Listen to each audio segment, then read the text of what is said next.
I mean, I don't really believe in cap and trade as a useful way of getting to where we're going, but it might do some good. And the point is, you have to bring people along. And if they're not ready to do something bigger, let's do the thing they're ready to do, and we'll try to do something bigger next year. But, I mean, this is a global crisis. It really is big enough to sink us all if we don't get it right. So you can't be ideological and exclusionary about it. You've got to bring people along. And if that's what can happen politically today and it doesn't lock off other options later on, do it.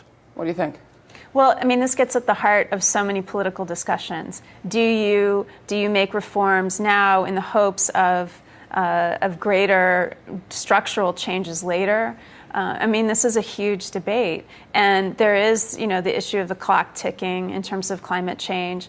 I think it's important for us to be realistic about what we can achieve, but also about the benefits that will come from what's quote unquote realistic, because cap and trade is not going to solve the problem.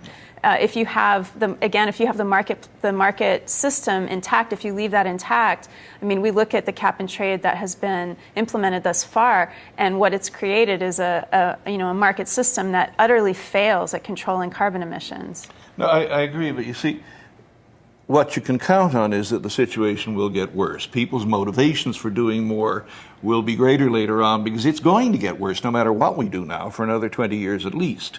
I mean, that's the really optimistic scenario. So, there will be climate disasters. And if you can get this much now and then climate disaster and this much later, maybe we can push the thing down the road that way. Because, if you refuse cap and trade now, what do you get instead? And the answer is nothing, I think.